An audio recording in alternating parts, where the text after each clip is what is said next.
que brigou com um aluno, o SED 3, né, Centro Educacional 3, lá do Guará. Ele foi afastado por decisão lá da Secretaria Estadual de Educação.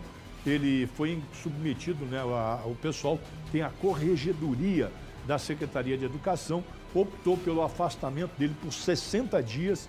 Esse afastamento, ele não tem perda do salário, ele vai ficar afastado por 60 dias e esse afastamento pode ser prorrogado por mais 60 dias.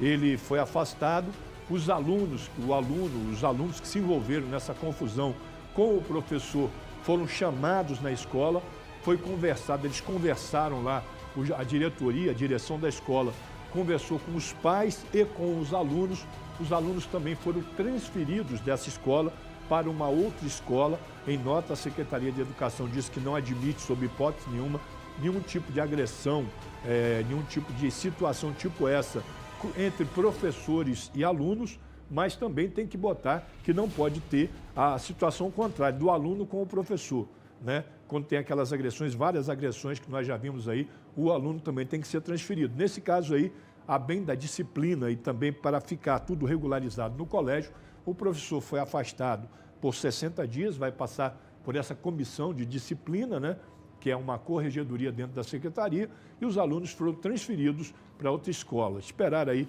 quais serão os próximos passos, como vai ser o andamento dessa situação, inclusive o afastamento dele foi publicado no Diário Oficial do Distrito Federal. Nicole.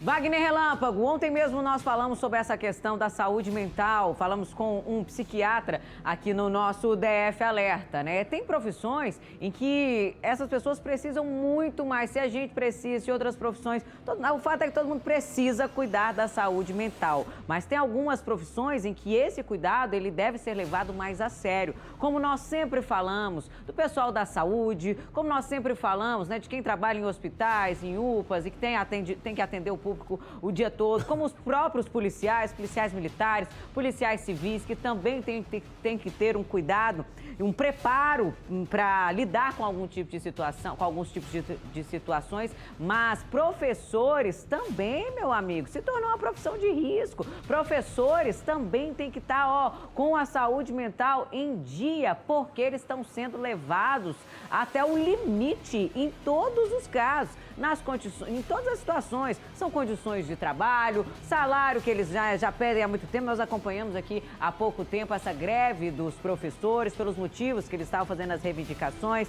e tudo mais. Ou seja, eles já estão trabalhando no limite. Está difícil. Se não bastasse, os alunos estão cada vez mais desrespeitosos, não respeitam os professores, eles estão cada vez mais agressivos. O professor acabou se tornando também uma profissão de risco. Olha só que absurdo. Nada justifica uma atitude como essa. Não estou passando pano, nem conheço o professor. Eu vi essa imagem, não sei o que aconteceu antes. Não sei se o aluno provocou, se o aluno ameaçou, né, qualquer tipo de coisa. Ameaçaram e chamaram o professor para porrada. E o professor caiu na pilha e foi. Ninguém tem sangue de barata, Wagner. Eles estão trabalhando no limite. Não justifica, não estou passando pano. O professor está ali para ensinar, para dar o exemplo e, obviamente, isso aí não é o exemplo que a gente espera de um professor. Mas que está complicado ser professor no Brasil e aqui em Brasília está muito, porque nós recebemos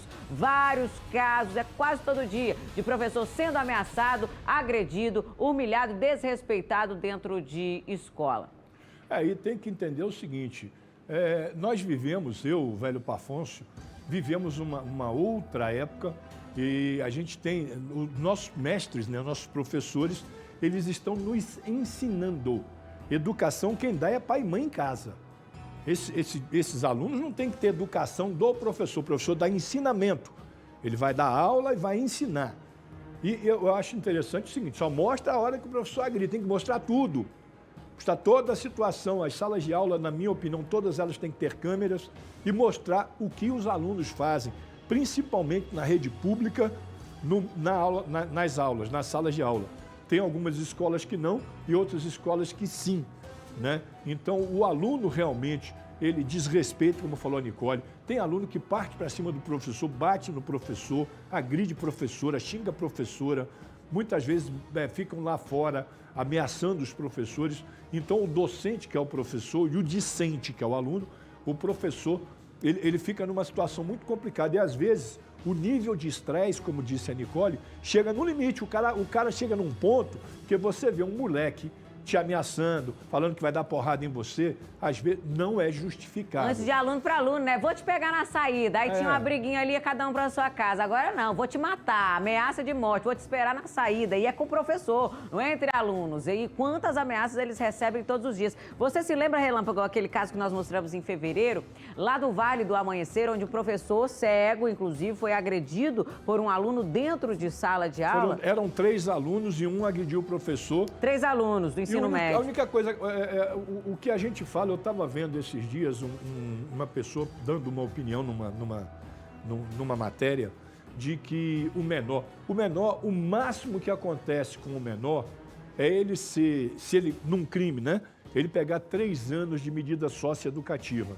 E esses 3 anos são avaliados anualmente. Muitas vezes o menor, no meio do caminho, vai embora. Nós temos casos graves de menores que cometeram crimes horrendos e o menor fica no máximo 3 anos apreendido.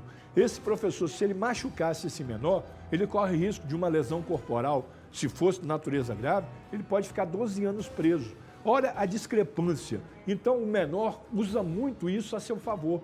Eles conhecem, a gente sabe disso. Eu, Nicole, o Rodrigo, o Ailton, o nosso amigo Marco Viana, quem trabalha na rua ou quem já trabalhou, o menor usa, ele sabe todos os direitos, ele não sabe um dever. Mas os direitos, ele sabe todos os direitos. Eu já vi menor encarando o policial e metendo o dedo na cara do policial e o policial não podendo fazer nada. Por quê? Se o policial age, o policial tem uma corregedoria atrás dele. O professor tem uma corregedoria. E o menor tem o quê? O menor tem o direito de voltar para casa, sentar do lado de papai e mamãe e ficar assistindo a televisão e ver nós falarmos isso e ficarem rindo. Essa é a realidade. Se não mudar, se não houver uma forma de mudança, nós vamos ficar secando gelo aqui. Os nossos legisladores não se preocupam, tá? A pessoa que tem 16 anos elege um presidente, elege um governador, elege um prefeito, elege deputado, elege senador, e ele não pode responder criminalmente. Eu já falei isso, contra o negócio de redução de idade penal. Para mim, isso é papagaiada. Porque, por exemplo, nós tivemos um caso no Rio de Janeiro em que um menor de 14 anos matou a mãe, o pai e o irmãozinho. Ele tem 14 anos, ele cairia na regra, entendeu? Então, para mim, é aplicar a lei de acordo com o crime, independente de idade. Hoje em dia, o menor com 5, 6, 7 anos, ele tem plena consciência do que está fazendo, Nicole.